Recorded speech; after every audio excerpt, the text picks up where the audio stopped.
साहित्य अकादमी की ओर से आप सभी सिंधी साहित्य प्रेमी बंधुओं का हार्दिक अभिनंदन है। इस दौरान साहित्य अकादमी विभिन्न कार्यक्रम जो है वो इस माध्यम से आयोजित कर रही है। हिंदी भाषा में इससे पहले कविता पाठ, कहानी पाठ आदि कार्यक्रम संपन्न हो चुके हैं और आज हम इस युवा साहित्य कार्यक्रम के तहत हिंदी भाषा के युवा रचनाकारों की रचनाओं से रूबरू होंगे। और हमें खुशी है कि आज देश के विभिन्न हिस्सों से युवा रचनाकार हमारे साथ जुड़े हैं। निश्चित रूप से उनकी कविताएं आपको पसंद आएगी। मैं उन रचनाकारों का परिचय कविता से पहले, पाठ से पहले आपको करवाऊंगा, लेकिन एक बार मैं साहित्य अकादमी की ओर से आप सब मित्रों का आभार व्यक्त करता हूं। और हमारे साथ सीमा बंबानी जी जो आदिपुर कच्छ से हमारे साथ जुड़ी है, और संजय रोहड़ा जी जो हमारे साथ दिल्ली से हैं, ममता पारवानी जी जो नागपुर से हमारे साथ जुड़े हैं, और रेखा सचदेव पुणे से हमारे बीच हमारे साथ हैं। भविष्य सदारंगानी जी किसी कारणवश ज्वाइन नहीं कर पाई है, वो अजमेर से हमें ज्वाइन करने वाले थे, लेकिन उनकी कविताओं का पाठ हम सुनेंगे। तो मैं इस युवा साहित्य कार्यक्रम की विधिवत शुरुआत करता हूँ और सबसे पहले सीमा अम्बानी जी को अपनी चुनिंदा कविताओं के पाठ के लिए उनका संक्षिप्त परिचय के साथ आमंत्रित करता हूँ। आप युवा कवित्री हैं और आपका एक सिंधी भाषा में कविता संग्रह 2015 में सबनम नाम से प्रकाशित हो चुका है। आपकी रचनाएं आकाशवाणी से भी नियमित रूप से प्रसारित होती है। विभिन्न पत्र पत्रिकाएं जो सिंधी भाषा की कविताओं का, रचनाओं का प्रकाशन करती है, उनमें आपकी रचनाएं शामिल हुई है। आपको सिंधी सजादा अवार्ड जो सिंधी यूथ सर्किल है गांधीधाम का, उसने सम्मानित किया है आपको इस अवार्ड से। तो मैं सबसे पहले सीमा बम्बानी जी को आमंत्रित करता हूँ।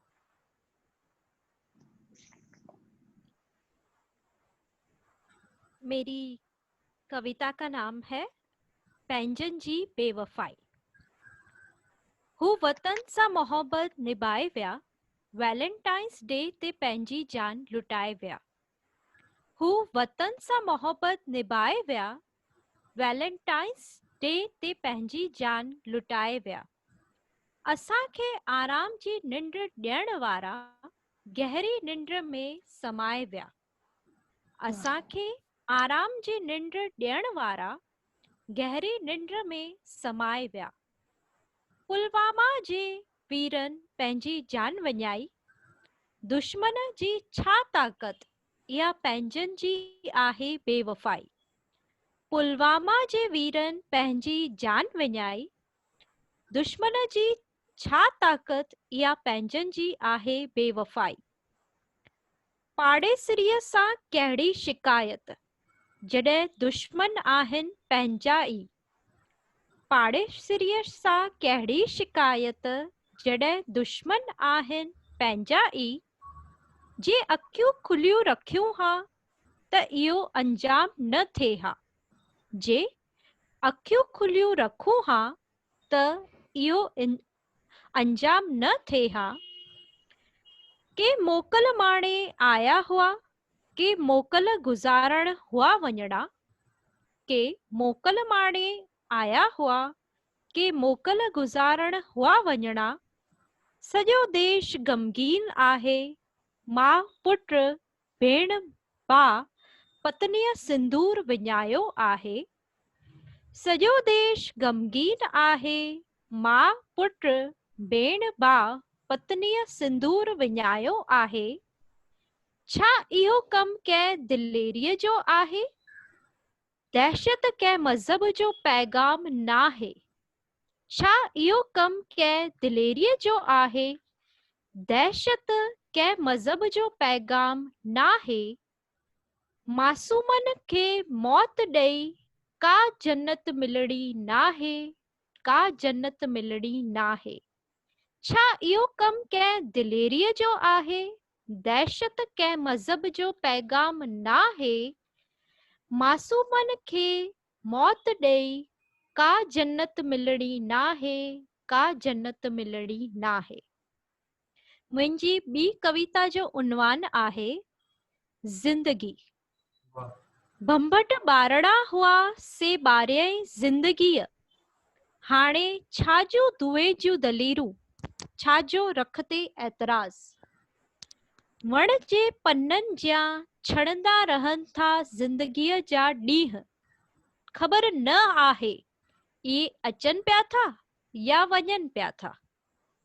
रखो वेझड़ाई, कहिड़ो भरोसो ज़िंदगीअ जो, पोइ न चइजो हू हलिया विया ऐं ॿुधायऊं बि कोन। ज़रूरी न आहे शाइरी उहे ई कनि जेके गिरफ़्त में आहिनि इश्क जे, कुझु बेमिसाल ज़ख्म ज़िंदगी बि ॾींदी आहे। छा त अजब नज़ारो आहे ज़िंदगीअ जो, हर को लॻो पियो आहे ॿिन्ही हथनि सां मेड़ण में, ख़ाली हथे वञण लाइ। Thank U. वाह सीमा जी, वाह वाह वाह सीमा जी, बहुत अलग अलग थैंक यू। कविताएं थी। एक तरफ पुलवामा की शहीदें जो है उनके शौर्य को अभिव्यक्त करती हुई कविता थी, दूसरी जिंदगी की जो वो है विडंबना जो है उसको व्यक्त इन कविताओं के माध्यम से उन्होंने किया।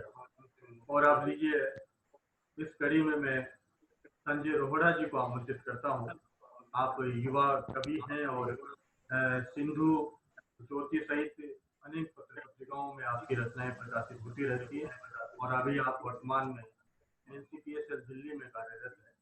मैं संजय रोहड़ा जी से निवेदन करूंगा कि वो अपनी चुनिंदा कविताओं का वाचन करें। संजय। मेहरबानी सर, साहित्य अकेडमी ने हमको इतना मंच दिया। आज के दौर में ऐसे ही चल रहा है, वेबिनार ही चलते हैं।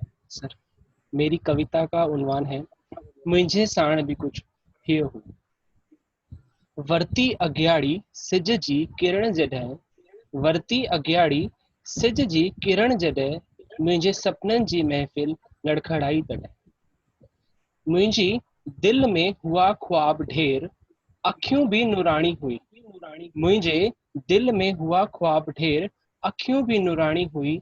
पढ़ण जो जज़्बो हो पर जीन्स फाटल पुरानी। पढ़ण जो वो जज़्बो हो पर जीन्स फाटल पुरानी। नालो मुंहिंजो कुछ ॿियो हो, नालो मुंहिंजो कुछ ॿियो हो पर ठाहियो कुछ ॿियो आ। नालो मुंहिंजो कुछ ॿियो आ, ठाहियो कुछ ॿियो आ।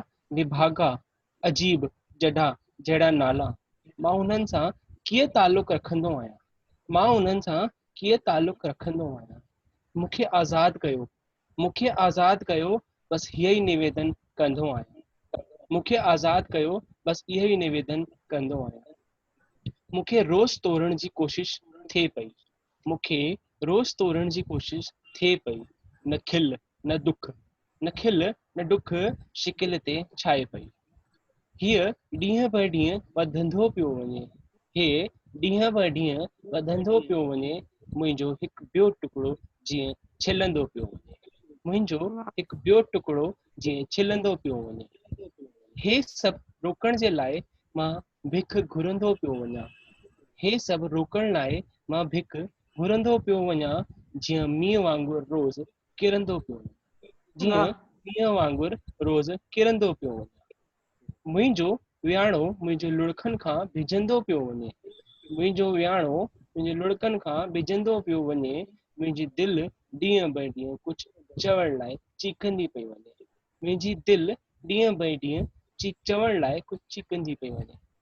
अंदर खां सॼो टुटियल ॿाहिरि न ॾिसणु ईंदो आहे, अंदर खां टुटियल ॿाहिरि न ॾिसणु ईंदो आहे, अंदर खां सॼो टुटियल ॿाहिरि न ॾिसणु ईंदो आहे। चवण लाइ हो कुझु पर लिकाइण मूंखे ईंदो, चवण लाइ हो कुझु पर लिकाइण मूंखे ईंदो आहे।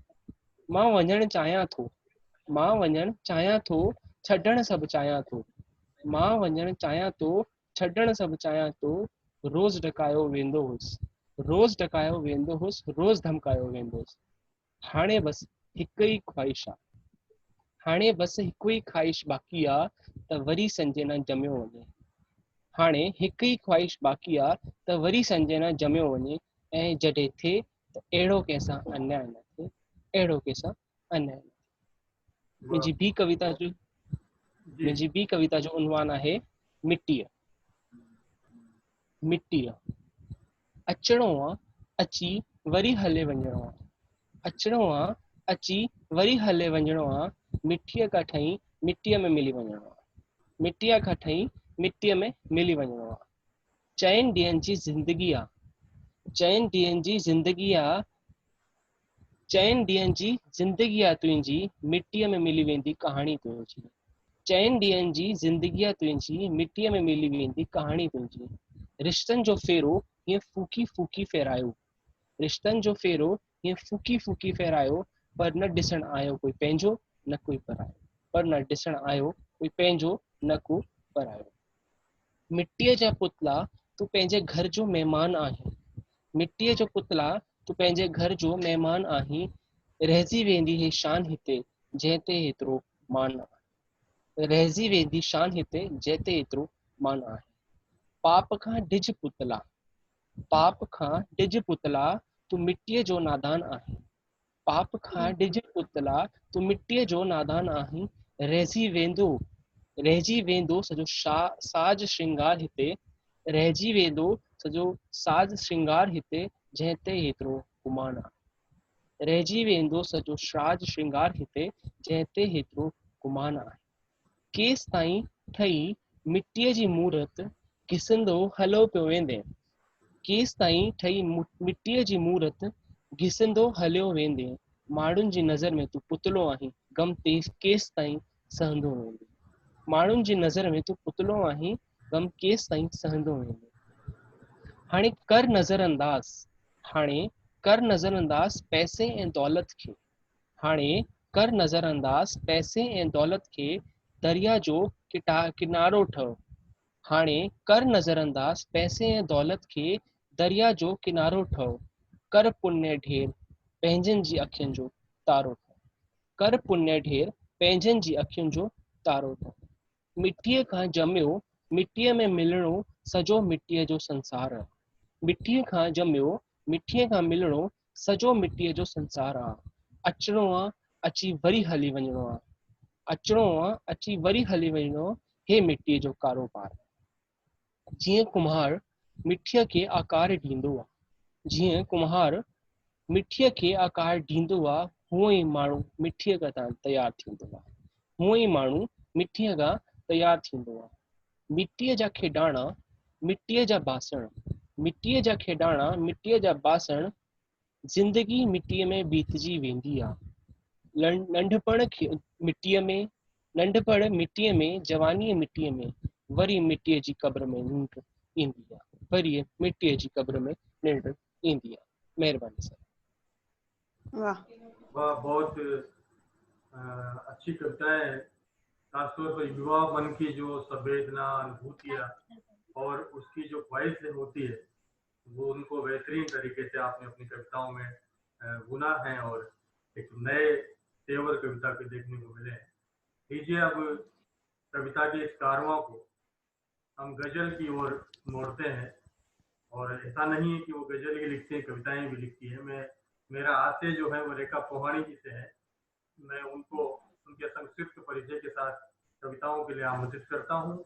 गजल भी वो पढ़ सकती हैं, गजलें भी वो लिखती है। तो रेखा पोहाणी जी सिंधी की युवा कवित्री और लेखिका हैं। आपका एक कविता संग्रह जो है उसात नाम से प्रकाशित हो चुका है, जिसको साहित्य अकादमी ने 2017 में युवा पुरस्कार से भी नवाजा है। आपको इसी कविता संग्रह पर महाराष्ट्र शासन की जो सिंधी अकादमी है उसका युवा पुरस्कार भी आपको मिला है। तो मैं निवेदन करूंगा रेखा पोहाणी जी से कि वो अपनी प्रतिनिधि रचनाओं का पाठ करें। धन्यवाद ओम जी। मैं गजल ही पढ़ रही हूँ। जी जी। मां पंहिंजी गज़लनि जो उन्वान न ॾींदी आहियां, मां गज़लनि खे बेसिकली नालो न ॾींदी आहियां। गजल का एक शेर एक अलग कविता है।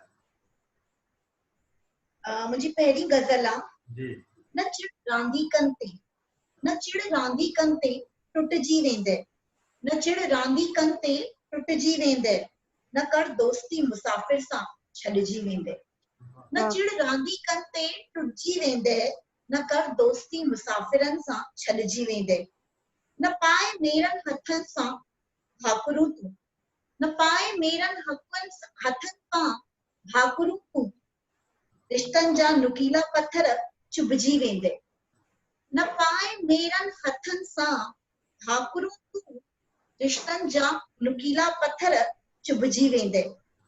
अखियुनि में लिख न कहाणियूं सुहिणियूं, अखियुनि में लिख न कहाणियूं सुहिणियूं, वो शायर मिलंदे त समुझजी वेंदे।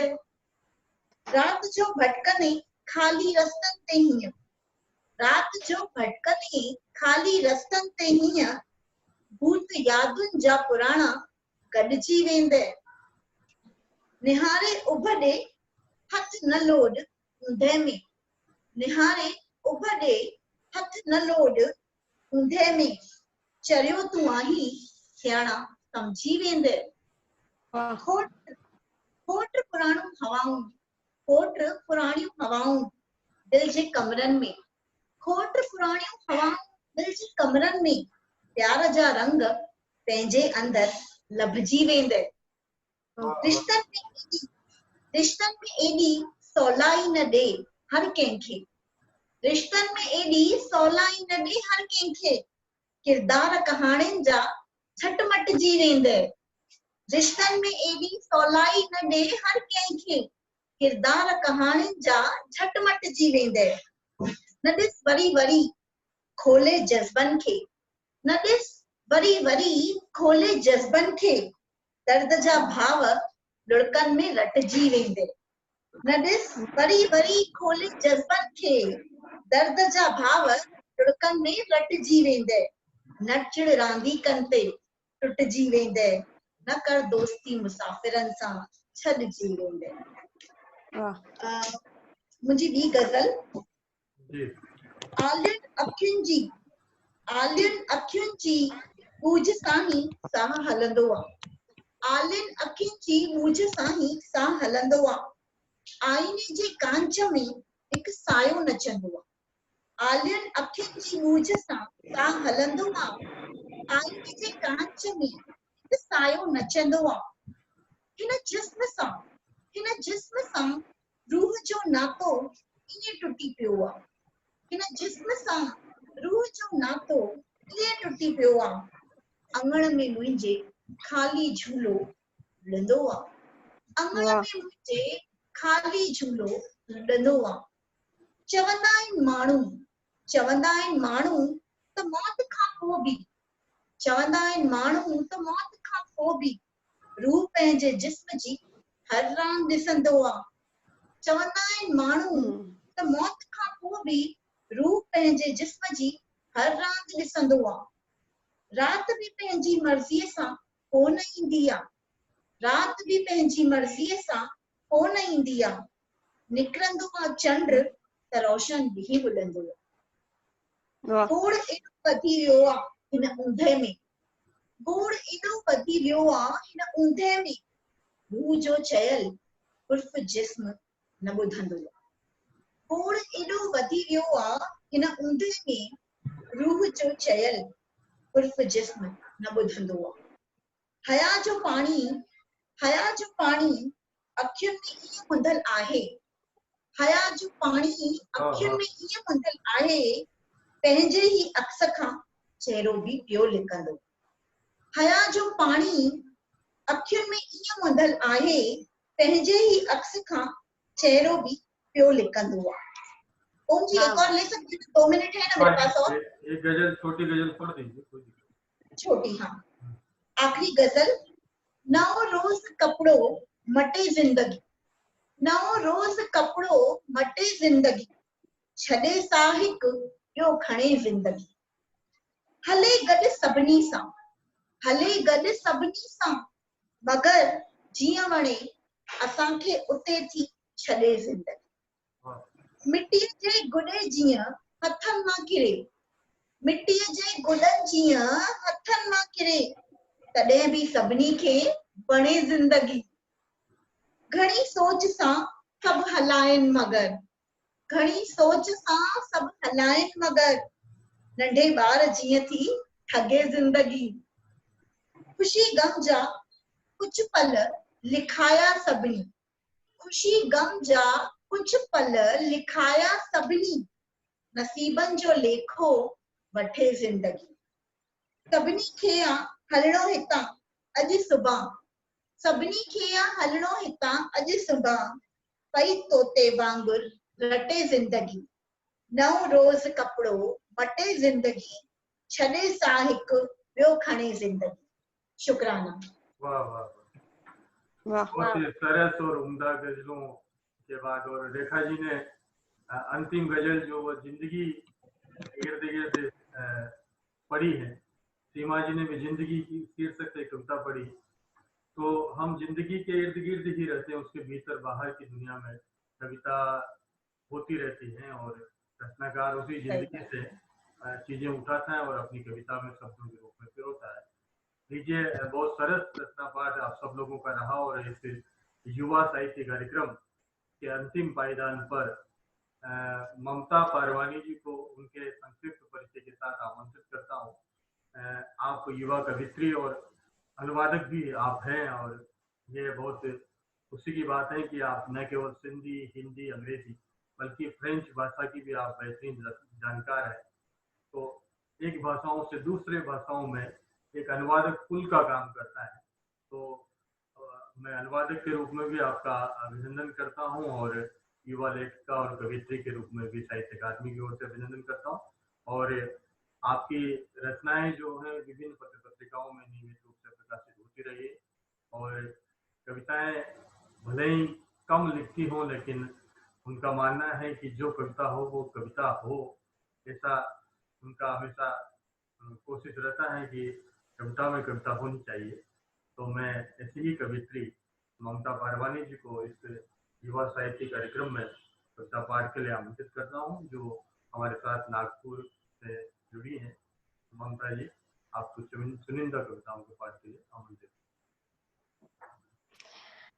अलाए केड़ी नाकाबंदी थी रही आए, अलाए केड़ी नाकेबंदी थी रही आए, शहर में ज़हन में ख़्यालुनि जो अचण ही बंदि थी वियो आहे। पोइ बि कुझु लिखियो आहे, अचो ॿुधायां थी।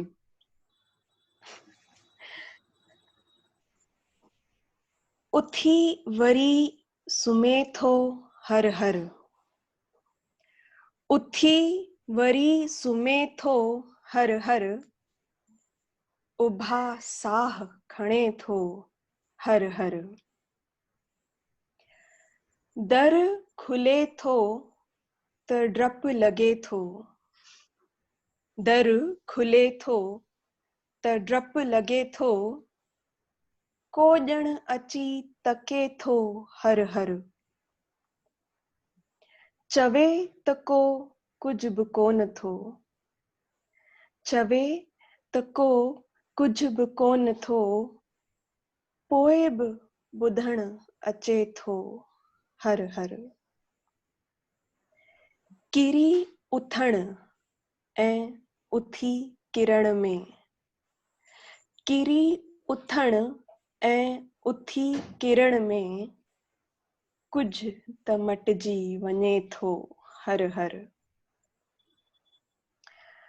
हर को ॾिसे थो, मुंझे थो, पुछे थो, हर को ॾिसे थो, मुंझे थो, पुछे थो, केॾांहुं पिनण वञे थो हर हर।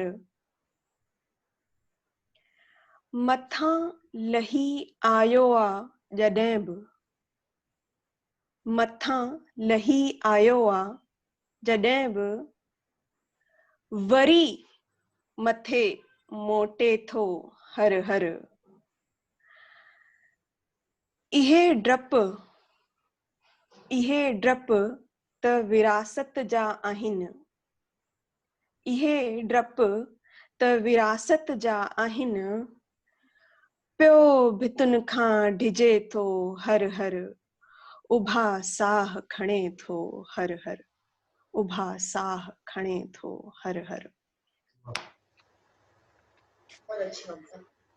बी रचना।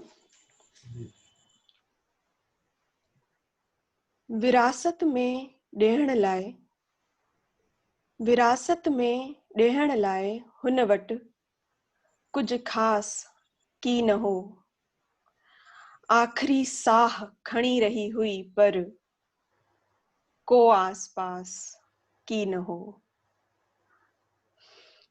के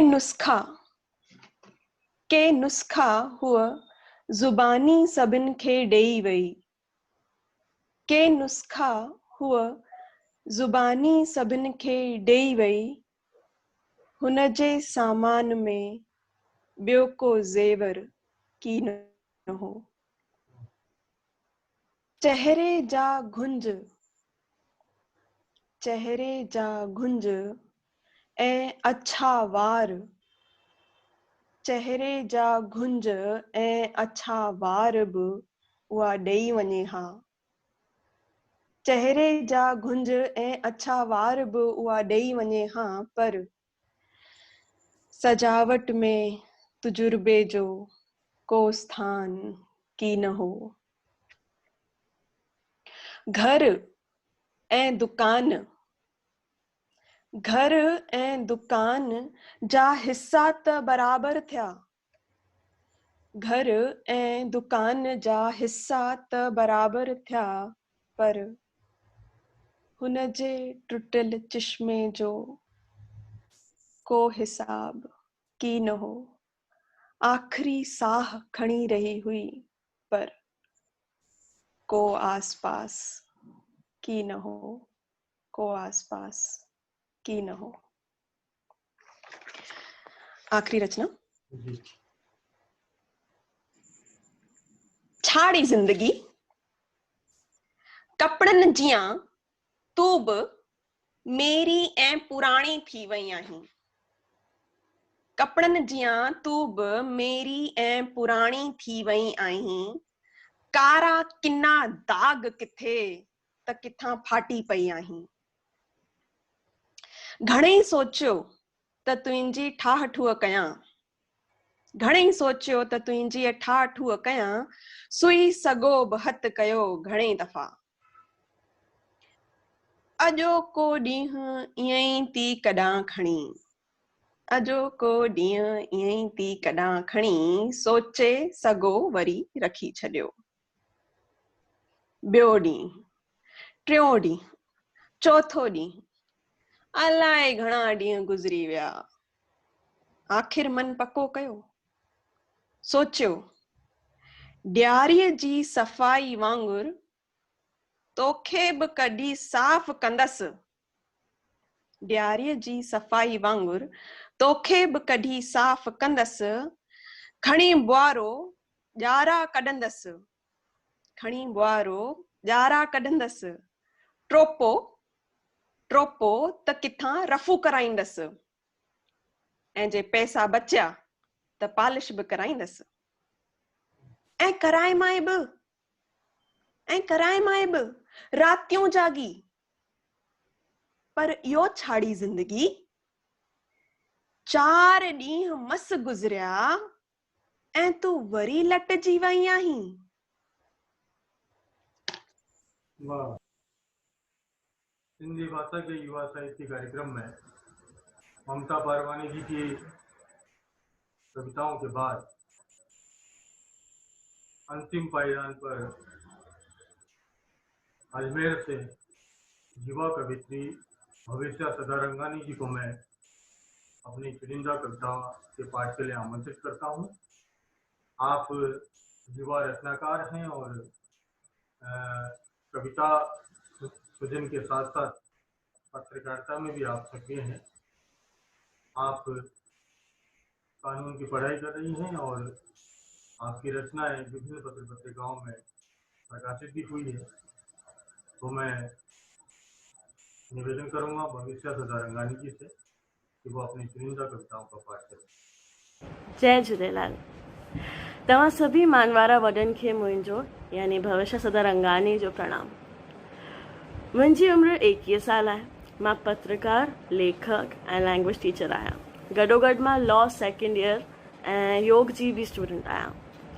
सभिनि खां पहिरियों मां साहित्य अकादमी जी शुक्रगुज़ार आहियां जंहिं मूंखे हिन ऑनलाइन कवि सम्मेलन में इनवाइट कयो, जंहिंसां मां बि हिन सम्मेलन जो हिसो बणिजी सघियसि। मां तव्हांजे अॻियां पंहिंजी कविता मुंहिंजो ॾींहुं ओल्ड एज होम में पेश करे रही आहियां।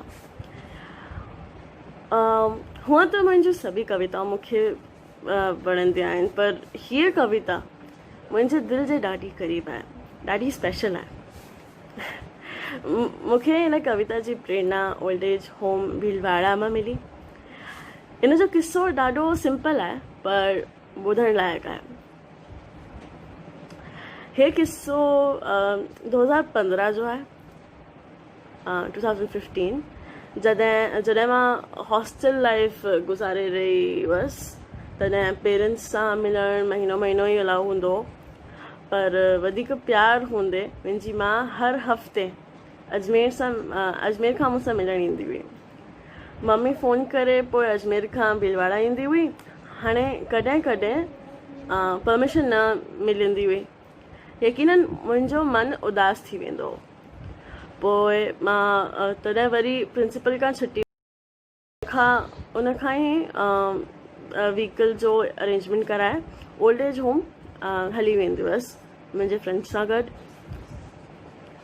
उते मां सभिनि बुज़ुर्गनि जा दुख दर्द, टीस, अकेलोपन, विछड़ो, उन्हनि जा आंसू, पीड़ा सभु महसूसु कयो ऐं ॿुधो। तॾहिं उन खां इंस्पायर थी गीली अखियुनि सां मूं पंहिंजी भावनाऊं लिखियूं ऐं हीअ कविता जे रूप में बणिजी हुई। पेश आहे मुंहिंजी कविता जंहिंजो शीर्षक आहे मुंहिंजो ॾींहुं ओल्ड एज होम में। बुज़ुर्गनि जे तजुर्बनि जी कहाणियूं ऐं हुननि खे घर मां कढण जा किस्सा, बुज़ुर्गनि जे टुटल अरमाननि जी पीड़ा, पोटे पुट जे मिलण जी तलब पाण मिली मूंखे ओल्ड एज होम मां उन्हनि जे वाता ॼाण। आहिनि वॾनि घरनि जा सभई उहे वॾा, आहिनि वॾनि घरनि जा सभई उहे वॾा, पर कॾहिं घर मां वॾनि खे पाण ई रहण जॾा। वॾनि जी छत्र छाया जो न जे क़दुरु सम्झे, उहे त पंहिंजे जीवन में बोयनि रुगो कंदा। वञी उते मूं प्यार पातो उन्हनि जो एॾो, मन तृप्त थियो संतुष्टीअ खां गंगा सनान जहिड़ो। ठाहे खाराए आॾा तिरछा मूं आलू जा पराठा, साण ॾिठो मूं अखियुनि में आंसू लिकियल, इन में बि को ॾिसे हुननि जो दुलार केॾो। कटियो हुननि सां मूं केक उते जॾहिं, ख़ुशीअ जी का सीमा न हुई सभिनि जी तॾहिं। ॾिसी मूं आशीर्वाद जा हेॾा हथ मथे थे, मिलिया न मूंखे एॾा उपहार त कॾहिं। न भुलजंदसि मां गुज़ारियल ॾींहुं ओल्ड एज होम जो, जेको मूं कॾहिं न गुज़ारियो आहे मुंहिंजो सलोने होम जो। हर हर वञा मां इहे आवाज़ अचे थी मन मां, बसि आख़िर में इहा विनती कयां थी मालिक, बसि आख़िर में इहा विनती कयां थी मालिक, ॾे सुमत त न कढनि वॾनि खे बालक। बुज़ुर्ग धरतीअ जे स्वर्ग जा गुल आहिनि, माफ़ करण हिननि जा उसूल आहिनि। हिननि जे पेरनि जी मिट्टी स्वर्ग जी आ धूल, नाराज़ करण हिननि खे असांजी आ वॾी भूल। घुराए घर वापसि वॾनि खे, छॾियो घमंड फिज़ूल। पोइ ॾिसो कीअं थींदी आहे तव्हांजी हर दुआ क़बूल, तव्हांजी हर दुआ कबूल। तो आज के युवा साहित्य कार्यक्रम में हमारे साथ आदिपुर कच्छ से सीमा भंबानी जी, दिल्ली से संजय रोहड़ा, नागपुर से ममता बारवानी जी और पुणे से रेखा पुहानी जी ने अपनी कविताओं का पाठ किया। साथ ही अजमेर से भविष्य सदारंगानी जी अपनी बुजुर्ग का जो जीवन है वृद्धाश्रम में, उसकी जो स्थिति है, उसकी जो संवेदनाएं है, उनको अपनी कविता के माध्यम से व्यक्त किया। आप सभी युवा रचनाकारों का युवा साहित्य कार्यक्रम में भाग लेने के लिए और इस मंच के माध्यम से साहित्य अकादमी का आग्रह स्वीकार करने के लिए मैं आप सबका पुनः आभार व्यक्त करता हूँ और उम्मीद करता हूँ कि आगे भी हम निरंतर इस माध्यम से सिंधी भाषा, साहित्य, संस्कृति से जुड़े विषयों पर चर्चा करते रहेंगे। बहुत बहुत धन्यवाद।